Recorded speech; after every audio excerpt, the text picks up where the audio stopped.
నమస్తే. బీఆర్కే భక్తి ఛానల్ కి స్వాగతం. నేను పద్మ. ఇక ఈ రోజు మనతో పాటు స్టూడియోలో ఉన్నారు ప్రముఖ ఆస్ట్రో న్యూమరాలజిస్ట్ శ్రీమతి జయప్రద గారు. వారిని అడిగి ఈ విశ్వావసు నామ సంవత్సరంలో ఎవరెవరికి ఎలా ఉండబోతుంది, ఈ సంవత్సరంలో ఏం చేస్తే ఎలాంటి ఫలితాలు ఉండబోతున్నాయి అలాంటి విషయాలు తెలుసుకునే ప్రయత్నం చేద్దాం. నమస్తే అమ్మ. నమస్తే అమ్మా. శ్రీమాత్రే నమః. అమ్మ, ఈ విశ్వావసు నామ సంవత్సరంలో అసలు అంటే ఏంటి, సంవత్సరంలో ఎలా ఉండబోతుంది? విశ్వవసు నామ సంవత్సరం అంటే ఒక నామం నాన్న. ఉమ్, మనకి యుగాలు యుగాది అంటే ఒక పాత కాలం నుంచి వచ్చే కొన్ని ఏళ్ల నుంచి వచ్చే కొన్ని యుగాల్ని యుగాది. ఒక్కొక్క యుగానికి ఒక పేరు ఉన్నట్టు ఒక యుగంలో అంటే ఒక 60 సంవత్సరాలు వెళ్తే ఒక యుగం. ఉమ్, ఈ 60 సంవత్సరాలకి ఒక్కొక్క పేరు పెట్టారు. ఉమ్, అలా ఒక్కొక్క నామంలో వచ్చే నామంలో ఇది 39వ నామం విశ్వవసు నామ సంవత్సరం.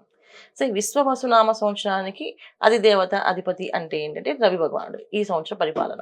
ఉమ్, సో ఆయన పరిపాలనలో ఉంటుంది విశ్వవసు నామ సంవత్సరము. సో దీన్ని హిందూ నామం అని అంటాం. అంటే లక్ష్మీ అమ్మవారి నామం కిందలో వస్తుంది ఈ నామాన్ని. అంటే ఏంటి, ఈ సంవత్సరం అంతా మనకి అన్ని విధాలుగా కలిసి వస్తుంది అని అర్థం.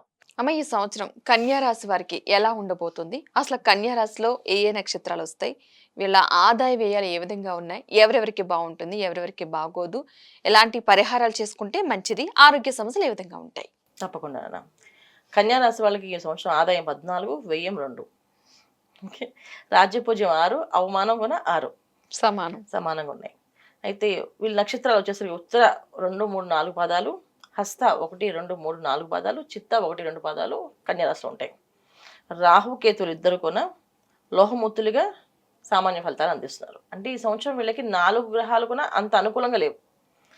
ఏ పనైనా అనుకూలంగా గ్రహాలు ఉన్నప్పుడు మనకి ఏ పనైనా అనుకూలంగా అవుతుంది. అయితే ఈ సంవత్సరం వీళ్ళకి అనుకూలంగా కనిపిస్తాయి, అంతేగాని అనుకూలంగా జరగవు. కనిపిస్తాయి, అవకాశాలు బోల్డ్ కనిపిస్తుంటాయి. ఇప్పుడు బ్యాంక్ వాళ్ళు 10 లోన్స్ ఇస్తామని చెప్తారు, కానీ ఆ లోన్స్ మళ్ళీ ఏదో లేదని చెప్పి మళ్ళీ వెనకబడి పంపిస్తారు. అలాంటి పరిస్థితులు అన్నమాట ఏర్పడతాయి వీళ్ళకి.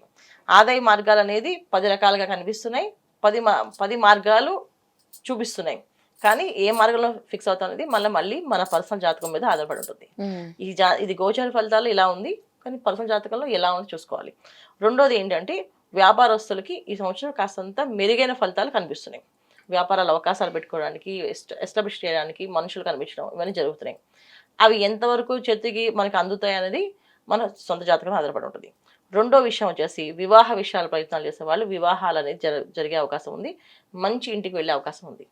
ఇప్పుడు దాకా వివాహం అవుతుందా అవదో అని భయం ఉండేవాళ్ళు వీళ్ళకి బాగా గౌరవంగా చూసుకునే వాళ్ళు, ప్రేమగా చూసుకునే వాళ్ళు, ఇలా అవకాశాలు ఎక్కువగా ఉన్నాయి. మూడో విషయం వచ్చేసి ఆరోగ్యం నుంచి బయటపడతారు. దీర్ఘకాల రోగాలు ఏవైతే ఉన్నాయో వాటి నుంచి బయటపడే అవకాశం ఉంది. సో ఈ కన్యా రాశిలో ఎవరైతే దీర్ఘకాలంగా ఏదో ఒక బాధ పడుతూ ఉన్నారో, మానసికమైన బాధ, శారీరకమైన బాధ ఉందో ఆ బాధ నుంచి విముక్తి అనేది ఈ సంవత్సరం వీళ్ళకి మే 18 నుంచి జరుగుతుంది.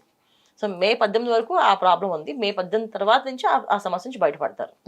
ఇంకా రాజకీయ రంగంలో పనిచేస్తున్న వాళ్ళకి ముఖ్యంగా వాళ్ళకి మంచి ఫలితాలు కనిపిస్తాయి. కన్యా రాశి వాళ్ళు ఈ సంవత్సరంలో ఎవరికైనా బాగుంది అంటే రాజకీయ నాయకులు బాగుంది. సో రాజకీయ రంగం పరంగా ఎన్నో కష్టాలు, ఎన్నో బాధలు పడుతూ వాళ్ళకంటూ గుర్తింపు లేదు అని అనుకునే వాళ్ళకి ఈ సంవత్సరం వాళ్ళకి గుర్తింపు రావడం కాకుండా వాళ్ళకి ఒక పదవి కంపల్సరిగా ఇవ్వడం అనేది జరుగుతుంది. అది రాజకీయ నాయకులు మంచి ఫలితాలు ఉన్నాయి. ఇంకా రైతుల విషయంలో వచ్చినప్పటికీ వీళ్ళు ఆచితూచి అడుగులు వేయాల్సిందే రైతులు. వీళ్ళకి కాస్త పంట నష్టం అనేది కనిపిస్తుంది. సో వీళ్ళు కొంచెం జాగ్రత్త పడాల్సిన అవసరం ఉంది.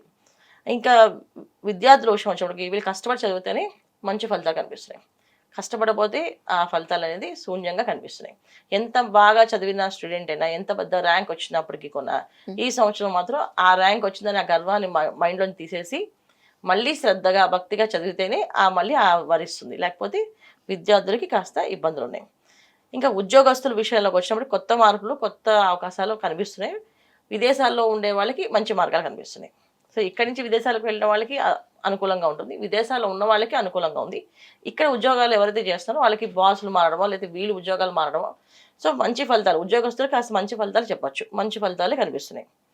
ఇంకా విషయాల్లోకి వచ్చినప్పటికీ వీళ్ళు ముఖ్యంగా తీసుకోవాల్సిన పరిహారాలు ఏంటంటే ప్రతి శుక్రవారం క్రమం తప్పకుండా అమ్మవారి గుడికి వెళ్ళాము, మహాలక్ష్మి అమ్మవారి గుడికి వెళ్ళాము.